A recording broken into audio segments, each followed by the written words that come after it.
Hey, today's video is one I did a couple years ago, and it covers how to do employee file loads and do them in such a way where you don't have to populate all of the existing data into the file. One thing I've learned after this video was created was that not only do you not need to populate every field in the file, but you actually don't even need to include every field in the file unless the fields are either required or one of the fields that you're actually updating. As you go through this video, bear in mind that you don't even have to include in your file all of the fields in, for example, job information, unless that field is required or it's actually one of the fields that you are populating and want to update. So with that said, let's get started.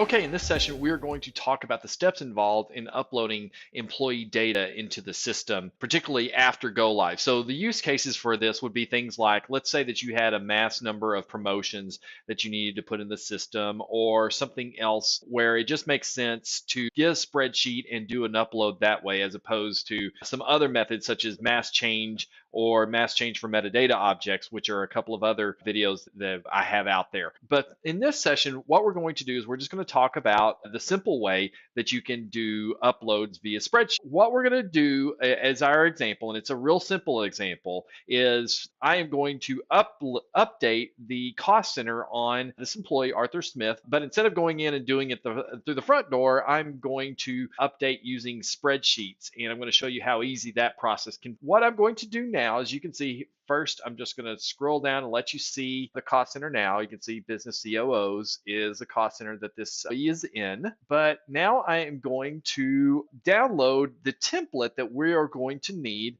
in order to fill in the details for Arthur Smith for the change that is going to take place. Again, normally what you would do is you would do this for multiple employees. So I'm just doing this for one employee as a simple example for you. I'm going to go to import employee data, and that gets me to the employee data import screen. And the first thing that I need to do is actually just download the template that I need. So I'm going to click on here. Instead of import data, I'm going to download template, and then I'm going to select job history as a template that I'm going to download. Then I need to select my fields that are part of the template. So particularly on job history, this can be something you want to pay a little bit of attention to, because you could do all of them, but you can do all of the fields, but what you'll find is there are way more fields that are that can be part of the download template than you're actually using. So what I'm going to do then, I don't need the end date. I'm just going to select, but everything after the end date, basically I'm going to pay attention, and I'm going to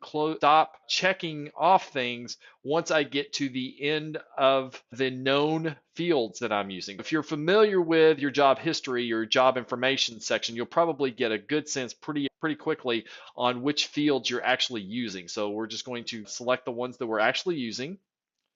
And what happens is the way that the system is organized or the way that the field list is organized is it's actually going to list out the fields that you're using first. And so that will be all that you need. In my case, I know that probation period end date is the last field I'm using, EEO class, contract type, so on and so forth, down the list. Those other fields I'm actually not using, so I don't need to go in and check all of them off. I know that I can end this after probation period end date, because that's my last field that I'm using. You can see here I've got all these fields checked. They're over here in my selected data fields. Now I'm just going to click on Generate Template, and that is going to get my list down here, my job information template. So let me pull up my job info import template. You'll see that here.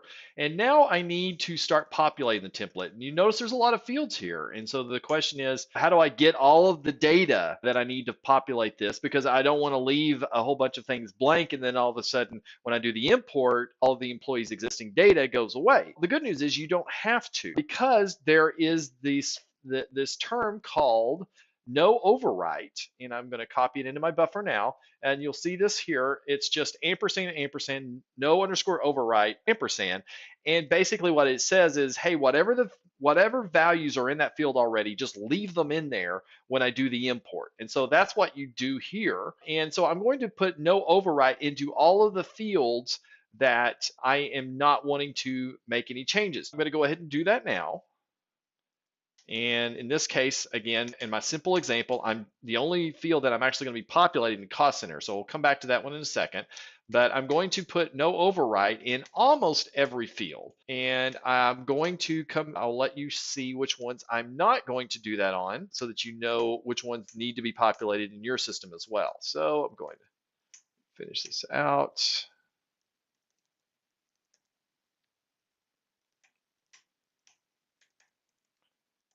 All right, so now I have put in no override in almost all the fields. So the only field that I for sure have to put the actual data, I actually have to put data in is, of course, you're going to need to put in the user ID. And I believe that one is a Smith is the user ID. Normally in most people's systems, the user ID will actually be the employee number, but this is a demo system. So that's why it says A Smith instead. That you're for sure going to need to put in a start date. So I will put in a start date now. All right, and then of course make sure that you format it the way that SuccessFactors wants, which is MMDDYY.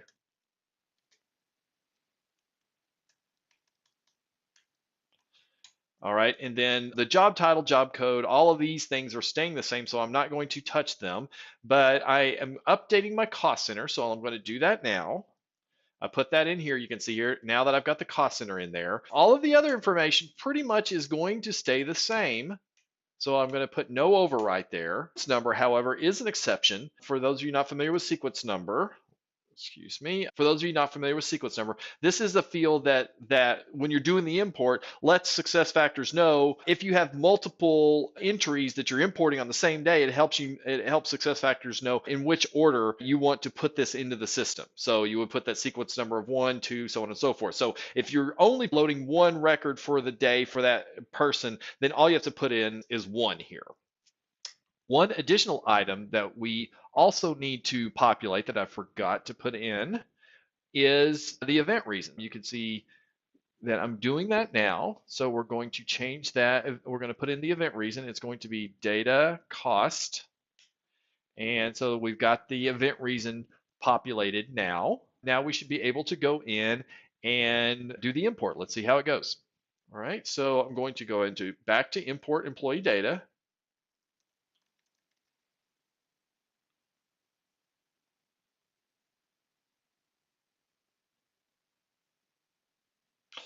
And now this time I'm going to choose job history. It's very important that you choose purge type of incremental load. So if you're not familiar with that, the only time we really use full purge is when we're doing initial implementations, getting the data in the system, because when you do full data out for that given employee. So always use incremental load unless you have a good reason to be doing full purge. So now I'm going to go to browse. And I'm going to select the file that I just populated, and then all of this other information is going to stay the same. It's always a good idea to validate first and cross our fingers. All right, you can see that it looks like it's going to go through just fine. And now I'm going to just click import.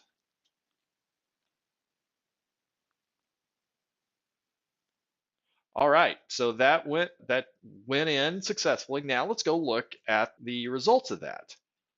So I'm going to select Arthur Smith.